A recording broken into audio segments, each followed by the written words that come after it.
shaping dialogue, driving change, and building relations. In times of upheaval and faced with chaos, now, more than ever, Europe needs to step up and command its destiny. Today, the 2025 GLOBSEC Forum meets 2 decades of irreversible impact. I'm Roger Hilton, and over the course of the next 3 days, I'll be bringing you updates from our flagship conference and from the 2nd edition of the GLOBSEC Geotech Summit. From the Hilton Prague, let's get going. The 2025 GLOBSEC Defense Roundtable started the day off on the Albright stage, with participants reflecting on the lessons learned from Ukraine and how European firms can evolve their products and address the needs of today, with inputs from European Commissioner for Defense Industry and Space Andrius Kubilius and former Minister of Strategic Industries of Ukraine Oleksandr Kamyshin. With the Havel stage packed to capacity, GLOBSEC President and Founder Robert Vash delivered the official welcome and called for stepping up and leading with responsibility to build a future others want to follow. Shortly afterwards, Czech President Petr Pavel delivered a keynote on Europe not wavering in responding to the expectations it confronted, followed by a dynamic chat with GLOBSEC's Robert Vash. Against this backdrop, Ukrainian President Volodymyr Zelensky joined via video link in Kiev and emphasized the importance of increasing economic pressure on Russia while containing it through comprehensive security guarantees. Back on the Schwarzenberg stage, the Geotech Summit, voices from the public and private sector as well as think tank engaged in an energetic exchange about securing and redefining critical infrastructure in the digital era. Back on the Havel stage, Czech Prime Minister Petr Fiala made an impassioned plea to get into an active mindset about security on the continent and reminding us of the many strengths that Europe can realistically build on.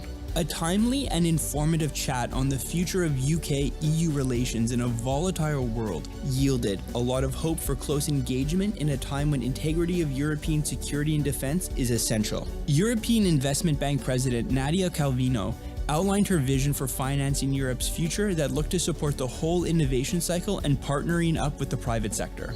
The theme of European defense remained a driving topic, as Deputy Speaker of the Czech Parliament and Shadow Prime Minister Karel Havlicek emphasized smart investments and efficiency as a cornerstone of increased defense spending. Shifting to the global south, an eclectic set of expert voices argued that Europe remains a credible partner that delivers in its partnerships. At the GLOBSEC Young Leaders Forum, the Minister of European Affairs of the Kingdom of Denmark, Marie Berrier, outlined Denmark's EU priorities and engaged in a spirited question and answer session with the cohort. Back on the Albright stage, the Geotech Summit dove deep into the issue of critical shortages and solving the raw materials challenge, pointing out hard work that Europe has cut out for itself to cut the dependencies. On the Havel stage, a host of European affairs ministers and experts discussed the EU's path forward on enlargement, defending democracy, and cutting red tape. Keeping on the tech train, an assortment of voices shared their views on expanding the West's global tech partnership into Latin America, Asia, and Africa, as well as towards the private sector. A keynote by Pavel Sirani, vice chairman of the board of Chess Group, argued for more integration in energy to enhance Europe's security. To round out the day, a multifaceted panel of government voices expanded on energy integration as the key to resilience while remaining open to collaboration beyond Europe. What an inspiring first day of opinions, expert inputs, and strategies. But we're not going anywhere. Follow us on social media and see you on day 2.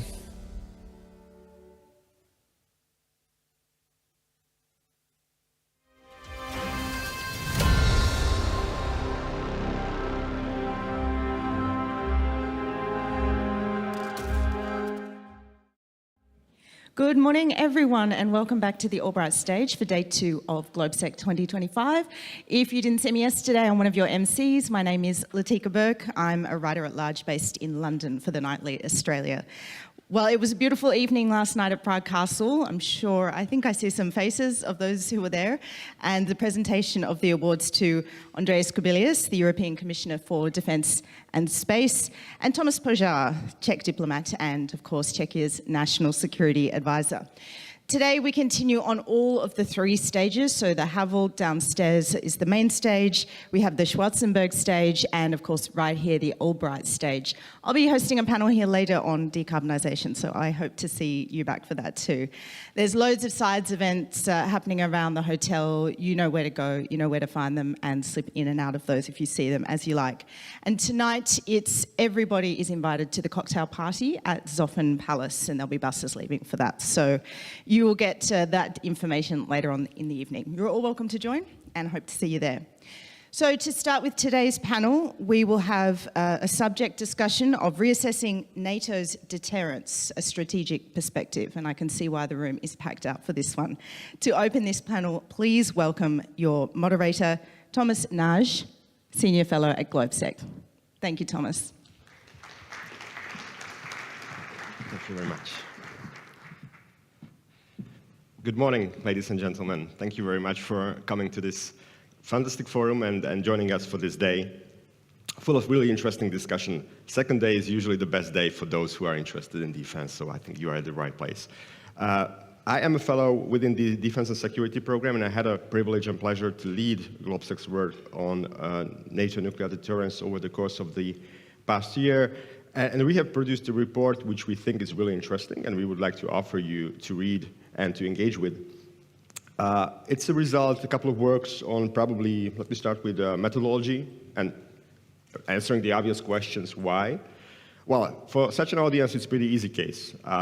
We have a return of full-scale high-intensity warfare to Europe. We have a situation in which the US is facing a challenge to essentially manage kind of rebalancing between Pacific and European theater. We have a number of trends that are really interesting in ballistics, in international politics and nuclear weapons. But first and foremost, we have a situation in which we see how nuclear coercion is pretty much incorporated into the STRATCOM policy of a country that is currently waging a war of aggression against a European nation. Those are really the main factors that are driving these debates. The debates that is really much surfacing back to the public domain. Nuclear politics is now discussed in universities, think tanks, NGO circles, at the governmental level, to the extent that we have not seen over the course of probably the past 20 to 30 years. And that had really made us to look into this. Our approach was clear. There is a long-term debate how to adapt our posture, how to adapt our policies, but we really opted for taking a look into what NATO can do in the course of the next 2 to 5 years, so within the mandate of people who have now power and who can influence things. We looked at all of the 3 pillars of deterrence, so capabilities, resolve, and communication, because we think that there is a room for improvement, the room for adaptation that could enhance NATO's deterrence posture and policy. I would like to reiterate that our recommendations look at the time frame from 2 to 5 years.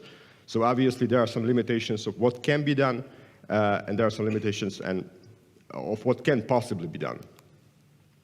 I'm not going to go through the priorities. The report is pretty much an invitation for a continuous debate that we would like to engage in, and we would like to welcome you to. But you can get probably a good idea going through the list of some of the highlights that I would like to mention.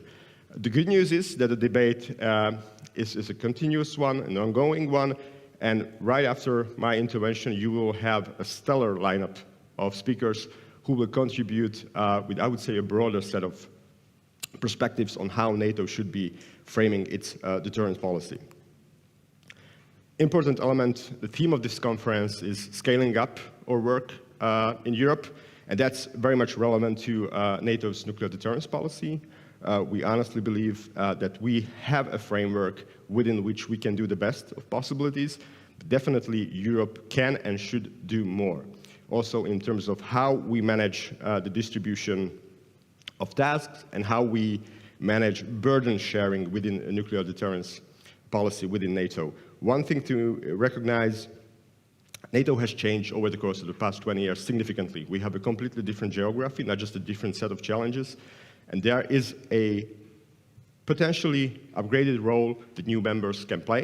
It doesn't really mean that these countries need to host nuclear weapons or anything of that nature, but there's a tremendous room that these countries can play, even with their conventional assets, and we would like to continue the debate on it.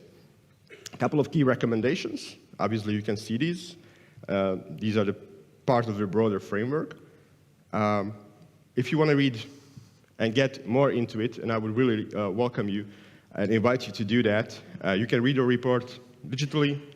There are physical copies still, some around. Whether you are into the nuclear politics for a long time, whether you're just starting or you have not started yet, but you want to do this, we would like to help you, and hopefully this report will help you to embark on this path. Thank you very much, and enjoy the show. The upcoming panel is super. I'm really looking forward to it. Thank you very much for being us once again, and enjoy the show for the remaining of the conference. Thank you very much.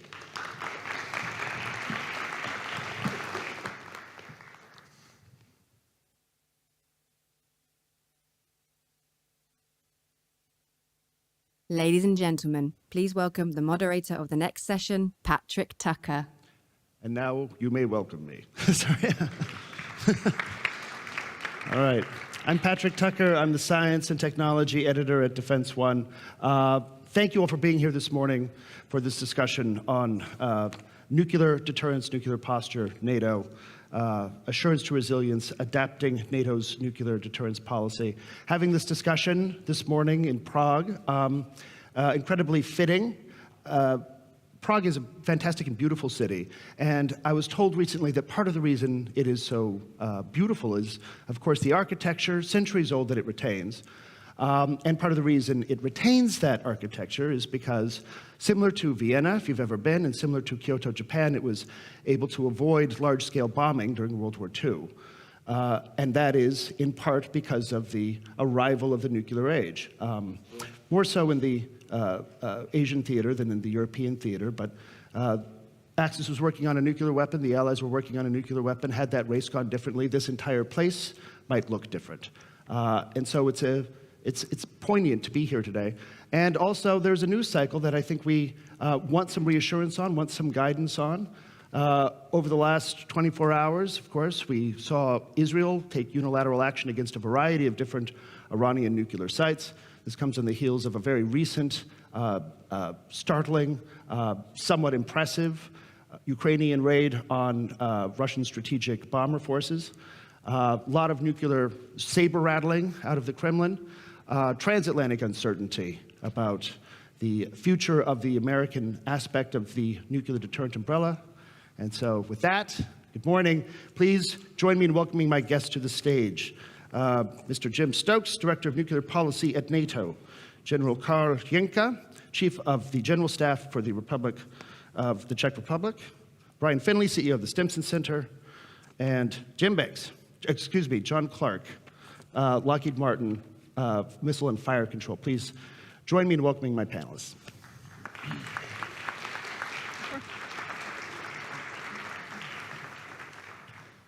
All right.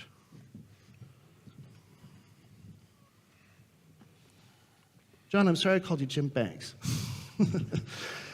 So with that opener, that framing, and of course the headlines that we're all seeing right now, the headlines that we've been seeing for the past week, the apparent sort of breakdown of previous nuclear assurances, the need to create a new sense of what deterrence is in a new allied structure.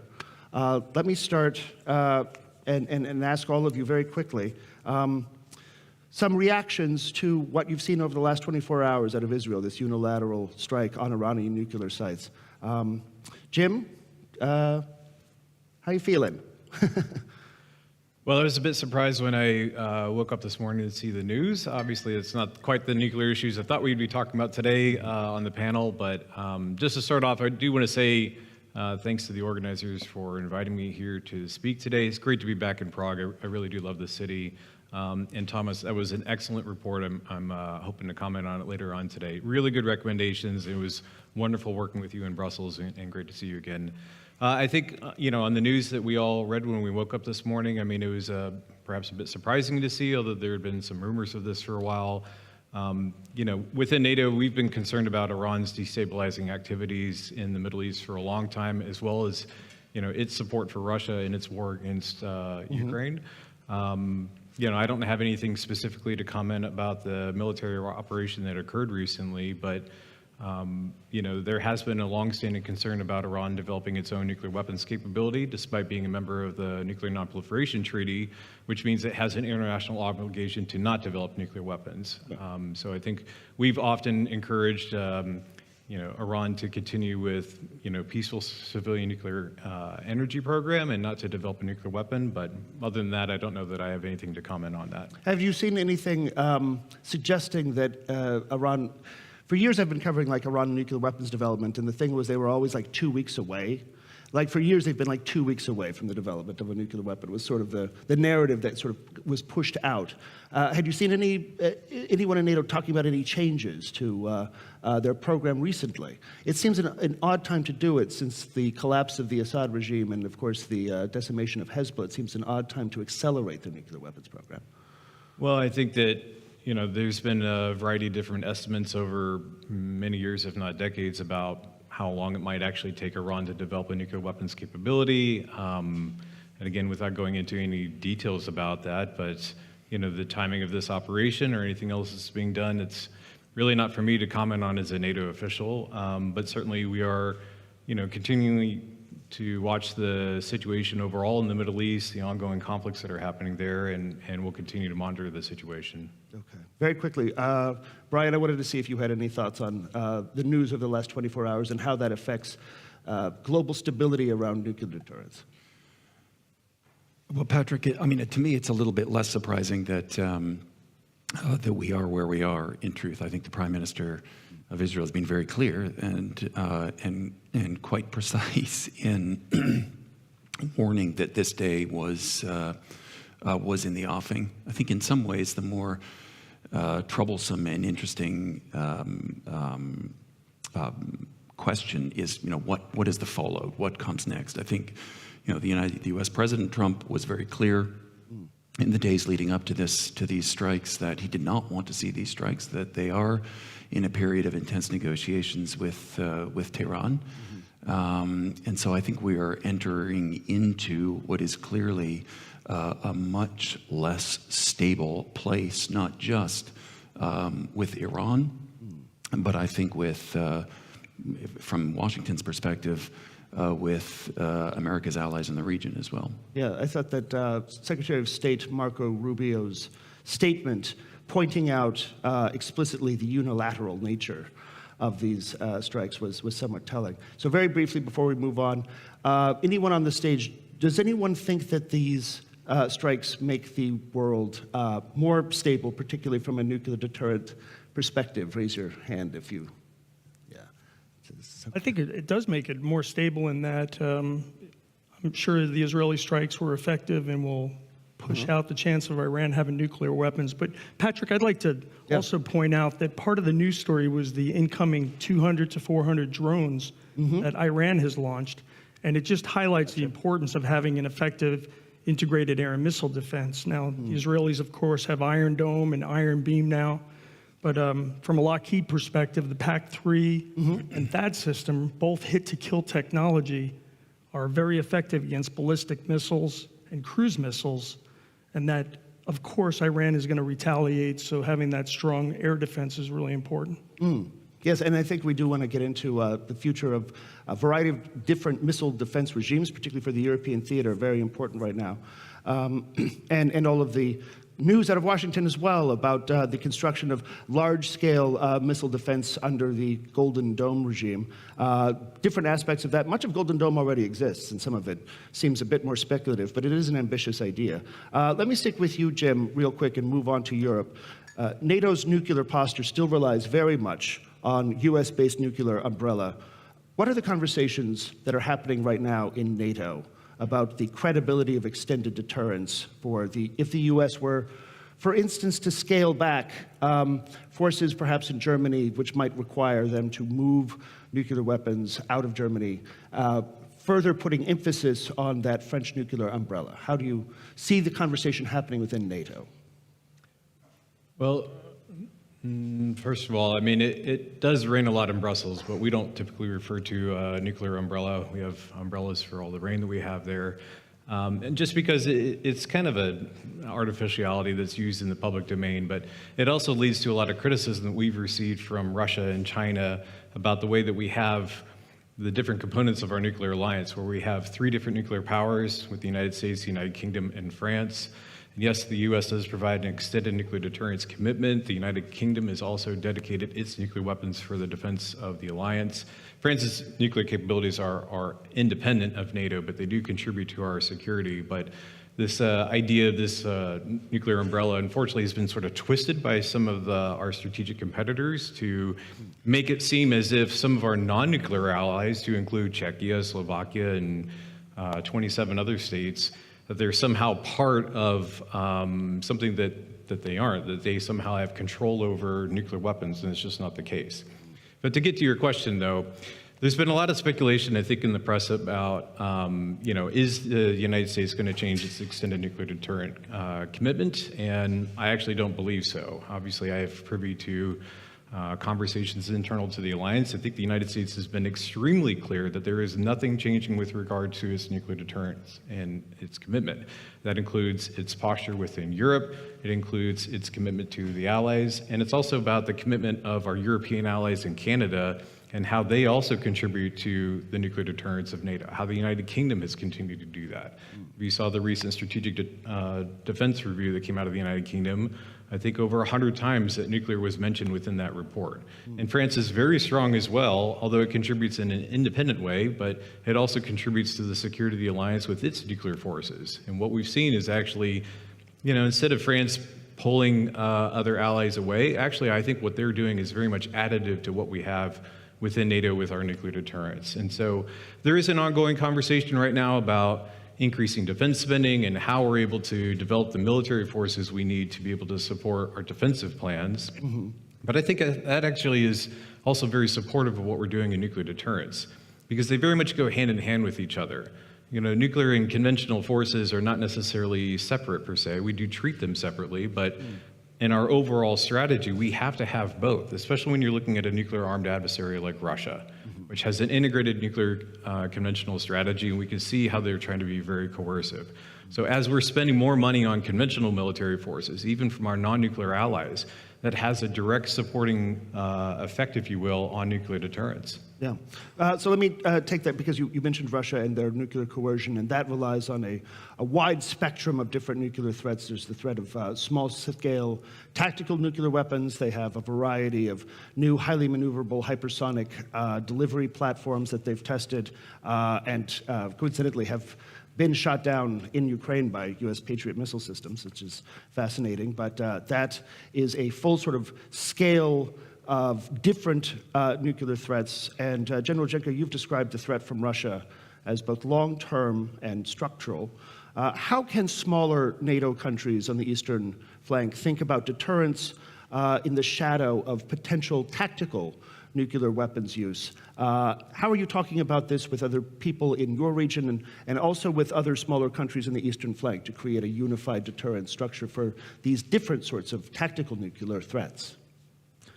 I think the only way really for the small nations on the eastern flank to cope with or to deter is a part of collective deterrence and defense. That's the only way. The best mechanism for it is a NATO defense planning process, which is working. The current capability targets allocated from the NDPP just a week ago, basically on the ministerial meeting, are for the first time really driven by threat. Not only threat, also innovation, but mostly by threat. So they really reflect, the current situation. So the best way really for small nations like us, well, mid-sized nation, but also the smaller countries on the eastern flank, I think it's really to honestly contribute to the collective deterrence by really fulfilling those capability targets as soon as possible. I think that's really the only way. For the tactical nuclear weapons, I think the biggest danger of tactical nuclear weapons, and that's just my opinion, is that once you use it, you break through that mental barrier. You use the tactical weapons. Yes. The effect on the battlefield is not really, I mean, depends, what size, how much tonnage it has, but really, unless you hit huge concentration of forces or something like that, and if you disperse the forces, if you do all the measures, it's not really a game changer, The problem, I think, it's more mental, and the problem is that once, let's say, Russia would use the tactical nuclear weapons, let's say in Ukraine, somewhere else, that cannot be left without reaction. What's going to be the reaction? And then you come into the danger of escalation, spiral, and you can never guarantee that it will end below the use of strategic nuclear weapons. But really, on the battlefield, it's not major thing. It's about a mental barrier. Was that sort of the conclusion, the consensus last week when among the NATO participants in describing the need for those larger capability targets? The threat is real, but is the possibility of tactical nuclear weapons use by Russia considered somewhat low because of the limited battlefield returns on such a risk? You mean if it's reflected into this defense plannings? Yeah. It's always the possibility, but again, it's as for the use on the battlefield, it's really just a bigger effect on the kinetic strike, but that's not really. It's not anything that would change.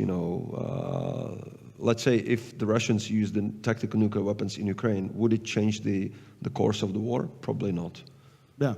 If they use it, in the field, soldier to soldier. Yeah. So is it reflected? I think the whole threat. We have this family of plans now in NATO, including the regional plans, and they are obviously, as every plans, they are based on the enemy likely or most dangerous course of action, and that is reflected into the plans. The plans have requirements for resources, and to be able to execute them with the lowest risk, that is reflected into NDPP and the capability target. So is it there? Yes. For example, the integrated air and missile defense is hugely reflected in the new capability targets, with a huge increase across the countries. Well, that's you, John Clark, integrated air and missile defense. Yes, if we watch the tactics that the Kremlin is now using in Ukraine, it seems as though they wouldn't need to use something like a tactical nuclear weapon. They are so generous with their bombardments of both precision and certainly non-precision munitions. Talk to us a little bit about the future of air and missile defense, particularly for Europe, in standing up a better deterrent for Vladimir Putin's expanded ambitions. What does that look like today, and what should it look like in a few years, and how can American contractors help? Secretary General Řehka just said that NATO needs to increase its integrated air and missile defense by 400%. Now, I know that NATO isn't starting from zero on an integrated air and missile defense, but that's a pretty stark statement to increase that much. I think it's definitely a step in the right direction. NATO is not starting from zero. Any integrated air and missile defense system to be effective is going to have to be layered. I know that in the Golden Dome context, I'd expect that SBIRS for space would be part of that. The THAAD system is exo-atmospheric, so very high altitude and a longer range. PAC-3 for more point defense. And then systems like NASAMS, Iron Dome for the close-in fight. You need all of that to have an effective air and defense system. Yeah. And then it'll be up to the NATO members to decide how they want to distribute it and what they want to protect the most to make it effective. Who here knows what SBIRS is? Raise your hand if you are familiar with this term. We got like one guy. Space-based infrared system. Yeah. For detection. It's a satellite that sits in geosynchronous orbit. It sits in one spot, so it's sort of a target that if you were going to have an anti-satellite capability, but it looks down at the Earth with infrared light, and so when the plume of a missile that is in its boost phase is irradiated, then you can tell that a missile is coming, and it's a huge part of early detection and warning. Thank you for that, and I think we want to get into that a little bit more because there's such a variety of different threats now that require so many different potential solutions. But let me turn to you, Brian, because we heard earlier about European posture, the US-European posture, which is a thing that certainly there is much to speculate about because the messaging is also so generous. But is this your understanding, too, in talking to Washington, that there is a understanding that the US nuclear deterrent must stay, regardless of what happens outside of that in terms of broader force posture review? It's a great question, Patrick. A couple of points, I think. First, I should say, while we work closely with the administration, I'm not part of the administration, and right. I don't speak for the administration. But that said, we listen very closely to what they say, and I agree completely with Jim's comment that I think panic over it's the one part of Thomas's excellent report that I would have a quibble with, that the extended deterrent is fragile. I don't believe that is true, and I think the Secretary of Defense, I think America's NATO ambassador, I think the Undersecretary for Policy at the Pentagon, I think the President himself have made very clear that is not the case. And so I think that is the good news. That said, I've spent the past 2 weeks here in Europe, London, Paris, Berlin, and now here in Prague, and I will return more unsettled, I think, than I left Washington. And I think that's true for a couple of reasons. What's clear to me, Patrick, is that the respective threat assessments here in Europe versus back in Washington are further apart than they have been in any time, perhaps since the end of the Cold War. And I think that is very disconcerting. I think kind of European continued appeals to transatlanticism, to shared values, to pointing to the domino theory, pointing to the existential risk that Russia poses, falls on deaf ears in Washington. I think that the new administration has a fundamentally different perception of risk and threat than has been traditional here in Europe and throughout the history of the transatlantic relationship, again, since the end of the Cold War. And I think that this is not, we delude ourselves into thinking that this is an aberration with this administration. I would argue that in many ways, the current administration's foreign policy is closer to what the American people feel and believe than at any point since the onset of the war on terror. Yeah. And so I think that we need to recognize that. I think we need to listen to what this administration is saying. That, look, their logic chain is simple, right? That they believe that the United States is overextended. That is especially true in Europe.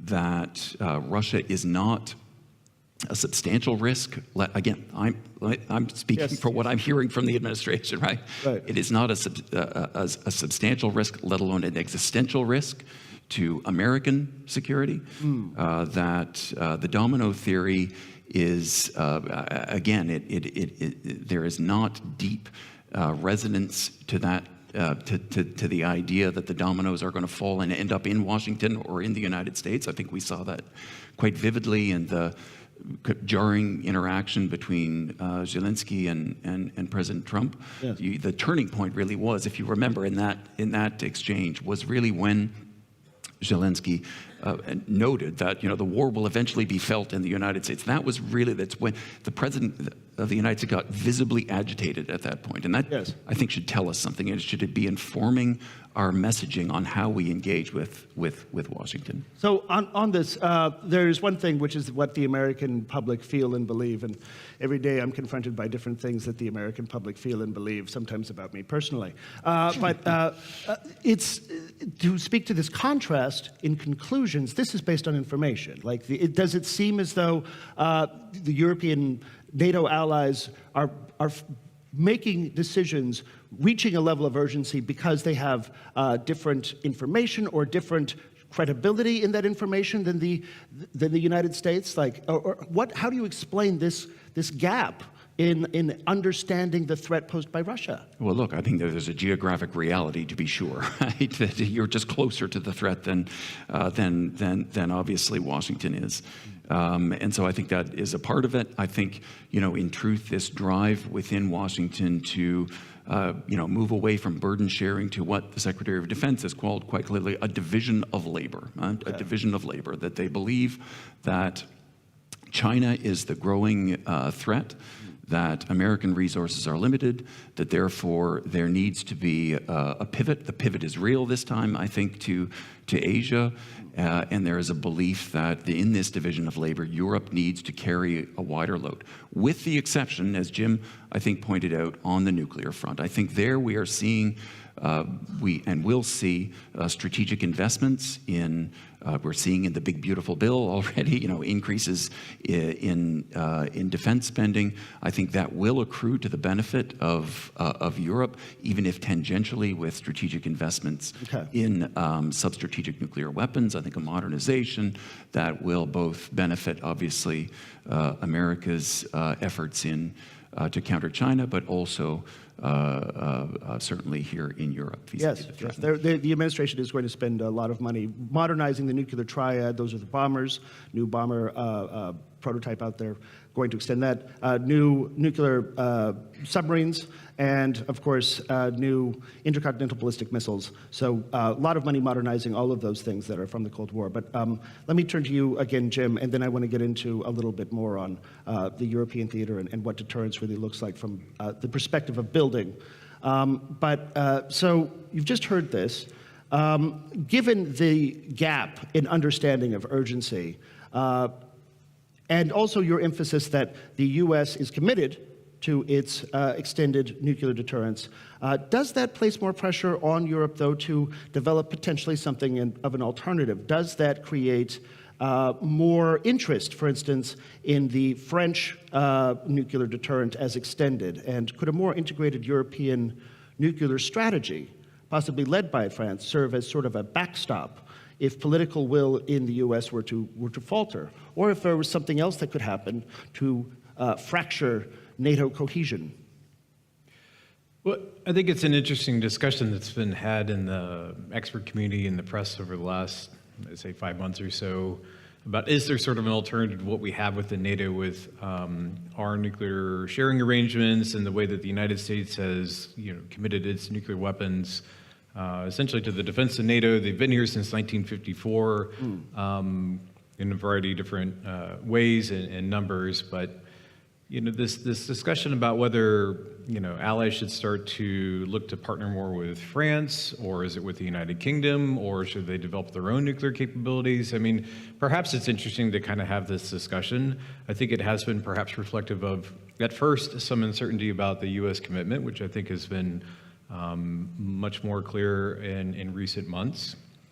I don't think we really have an alternative to what we provide in NATO. I'm not saying that just because I'm parochial as a NATO official. I mean, we've done this for decades now. We've had nuclear sharing arrangements. We know how to host U.S. nuclear weapons on European territory. We have pilots that are certified to fly aircraft that can employ a U.S. nuclear weapon if ever authorized to do so. We have consultations procedures. We have policies. We have plans. We've talked about this for decades, from the Cold War and for 30 years since then. So any other alternative is going to be kind of starting from scratch. And I think, we talk closely with France. I don't think that they're interested in joining the nuclear planning group. I don't think that they're really interested in having other allies being part of their national decision-making process, which is, of course, national. Yes. I would not encourage any nation to go off and develop its own nuclear weapons. How long is that going to take? That's going to be very expensive. You're going to have to withdraw from the Nuclear Non-Proliferation Treaty. That's not a good idea. The best thing to do is to double down on what we have within NATO. I think it works very effectively right now, both at a military level and at a political level. There's a high level of commitment really across all 32 allies for NATO nuclear deterrence, and what we need to do is to continue to build upon that. Yeah, this is also something that I've heard, that the idea of the French umbrella is because they're not inside of the planning group, and because the arsenal is much smaller than Russia's, and there's questions from Poland and from Germany about whether or not commitments of a French nuclear umbrella as good as one might hope. But let's turn to Slido, and then I want to get back into perhaps building European defense autonomy, space, missile defense, etc. But first, this one is very direct. Does Europe even have deterrence against Russia without the US? General? You feel like you're making deterrence every day? So do we, what was the question again, exactly? Does Europe even have deterrence against Russia without the US? I think we do have deterrence, and we have all capabilities and capacities to have it. Yes, we under-resourced the defense for the long time. Yes, we have gaps. Yes, we need to speed up. But if you look at the brain strength, the economy strength, the number of people, if you look at everything, basically, Europe is in a good position to have their own deterrence. I think we need to do everything we can to maintain that strong transatlantic link. Yes. But we need to wake up and start pulling our weight as a Europe. There's one danger now. I think we come into the most dangerous situation after the end of Cold War. And that's Russia believing that Europe is weak and US is leaving Europe. That's really, really dangerous. It's not true, but if Russia starts to believe that, that will increase the potential for miscalculation, and I think we have to do everything to avoid that. So we need to pull our weight, we need to have a stronger European pillar, but at the same time, we cannot weaken the transatlantic link. Yeah, so, and I think it's important to point out that one of the things that has characterized Donald Trump and this administration across and also other administrations, the emphasis on increased European defense spending, and that is a consensus that Europeans share. It was at GLOBSEC actually last year. Trump on the campaign trail said that he is looking towards a commitment among NATO members of up to 3.5%. And I asked NATO official here on stage if this was something that he agreed with, and he was adamant and conclusive, yes, absolutely. So this is not, I'm in the press, we like to make a lot of controversy, we sort of focus sometimes on the wrong ones, but this is actually not a controversial point at all. There is an understanding among everybody that increased European defense spending is necessary and in many ways overdue. But also, if I can have one remark, in every discussion I was part in NATO, military committee, other formats, the US was always very clear that NATO is important, even now, and it's actually even more important today. And they're just saying what was mentioned here. They say, hey, this is reality. We don't think we can, for longer, deter and defend on two fronts. Yes. You need to start sharing the burden. But NATO is important, and it's important for us. We're not leaving, and we are 100% committed. Okay. That was mentioned so many times. Yeah, I think that's very reassuring. It also aligns with what I've heard. So let's go back to Slido here, and remember, you can still have time to get some of your questions in. We have so many, and they're so good. But here's one that seems like it's made for you, John Clark. Do you anticipate a shift towards cheaper, non-missile solutions to engage drones away from disproportionately more costly missile and SAM systems? And now, of course, if you watch what's happening in the Red Sea, in addition to much of what's happening in Ukraine and the entire future of war, you see this emphasis on cheaper mass for fires, and the defense solutions are exquisite and they're very effective, but they are also rather expensive. So talk a little bit about the future of countering that threat at a lower price point for partners. That is a great question. And we're definitely looking at things like high-powered microwaves, lasers, to try to get to a lower cost point in defending against the drone threat, for instance.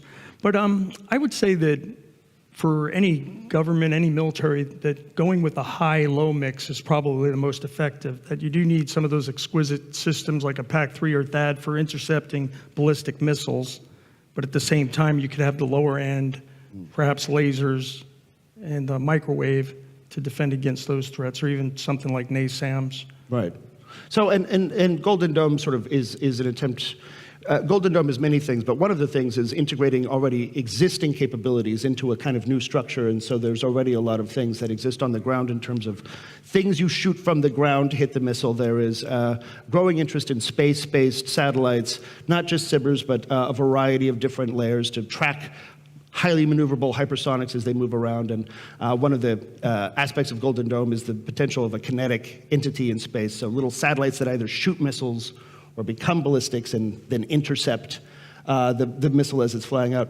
A little bit on, yes, where you see all of those perhaps playing into the context of like European defense, because this is, Golden Dome is being floated as well, it's a US defense thing, but is there some alternative that might exist in Europe, and how might space in the future play a role in missile defense beyond just SBIRS?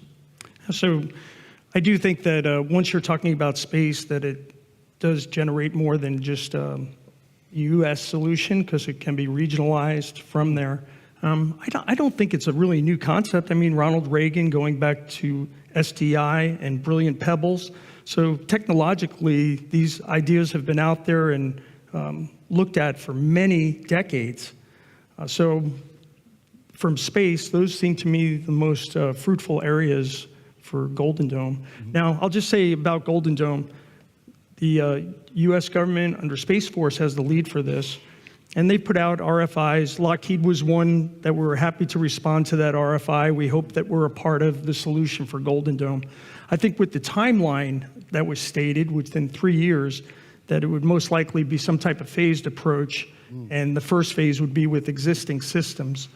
And you know, PAC-3, for instance, started out as a point defense, but because of Rig 360, the communication systems, we're able to stitch these together so that a sensor can pick up a threat, and it doesn't have to be the launcher associated with that sensor. It can be a different launcher. In fact, we've tested the F-35, which many NATO countries have the Lockheed Martin F-35 now, and we've had the F-35, which has fabulous sensors, pick up threats and pass those coordinates to HIMARS, for instance, the High Mobility Artillery Rocket System. Yes. PAC-3, we've done testing with that and PAC-3 talking to each other. So that helps with the integrated missile defense, I think. Yeah, I wrote some of those stories. F-35 always gets good traffic on the website. But this speaks to something that I think is important. It hasn't been touched on too much, and that is the assumption that U.S. Defense firms will be able to continue to play a role in in European defense, perhaps through expanded European defense budgets. But that is not necessarily a certainty, especially when you look at, for instance, that instance of the pause in intelligence sharing with Ukraine, and a prohibition on European partners also sharing intelligence with Ukraine, intelligence that came from U.S. satellite imaging companies. So I wanted to ask you, Brian, because you've been talking to Washington, is there a sense that regardless of U.S. military commitment changing perhaps in Europe, that there will be no prohibition on U.S. defense firms partnering with European countries in order to sell goods that Ukraine desperately needs, not desperately, but can use, that would continue? So I would separate these two issues, Patrick, in terms of Ukraine to the issue of American defense contractors engaging with our European allies. I think, if you have not read The Art of the Deal, it is time for everyone to read The Art of the Deal. And I think on the Ukraine issue, yes. I think some would say, unfortunately, a decision was made as a way to drag the Ukrainians to the negotiating table.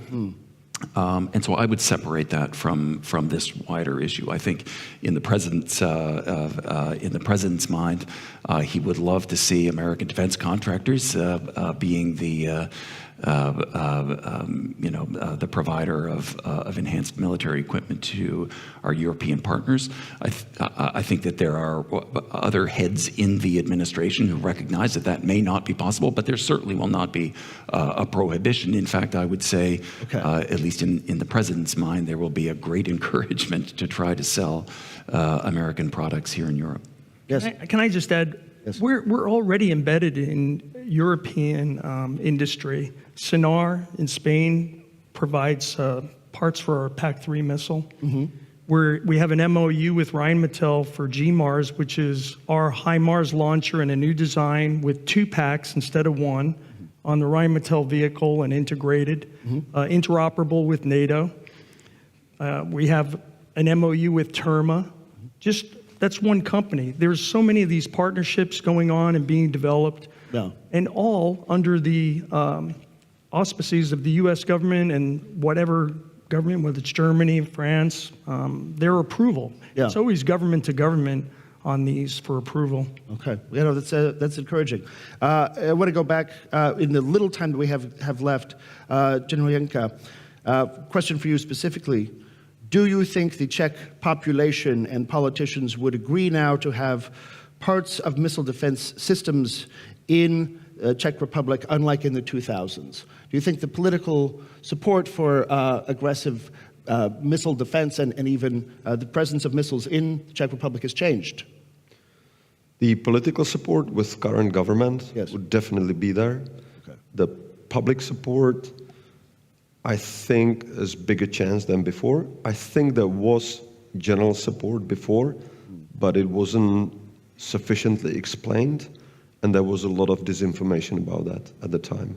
So I think now it changed. Political support definitely with this government, public support stronger than before. Okay. Here's one for the panel that speaks to kind of what we're talking about here. Puts it to you very blankly. Should NATO members without nuclear weapons strive to acquire their own to increase their independence? So what's the, nuclear... I'll take that one. Yeah, please. I think the answer is no. We have 29 non-nuclear weapon states. What we actually need our allies to do is as the General was talking about, so we have a process within NATO where we identify the capabilities we need, the force structure we need to be able to support our defensive plans. And then we have a way of sort of allocating that across all the different allies. And so what I keep emphasizing in discussion about nuclear deterrence is when we're spending more money on our conventional defensive forces, we're actually strengthening nuclear deterrence, we're strengthening the overall deterrence and defense posture of the alliance. I need those capabilities to support my mission set. You know, Czechia is buying F-35s, a lot of allies are buying that. We need missile defense capabilities to protect our air bases. We need deep precision strike capabilities. And so when the allies are investing in non-nuclear capabilities, we need them to support nuclear deterrence. And I think, as the General said, it does have an overall deterrent effect. Deterrence, in essence, is about convincing your adversary to not do something you don't want it to do, which is always kind of a complicated way of explaining this. But basically what we don't want is we don't want the Russians to attack us. We are trying to deter aggression. So the more that, you know, in the US terms, it's strong and lethal, I say what we need is NATO to be robust and formidable and interoperable. So that when they wake up every morning, they look across at us and they say, today's not the day to start a war with NATO. And so that's where we need the investment to go. It's not investing in new nuclear capabilities. We have that already. What we need to do is to continue to invest in our own defense. But, you know, US forces also have that effect of deterrence. Fun fact, the US has bases in more than 80 countries around the world. It's more than 80 bases, but in 80 different countries around the world. Of those countries where the US has a specific base, only one has nuclear weapons, and that is the UK. Sort of correlation, not necessarily causation, but something that I observed. So that should factor into force posture discussions, I believe. So last question, should there be an attempt at the renegotiation of the New START or INF treaty with Russia? And what do you think are the chances of that happening?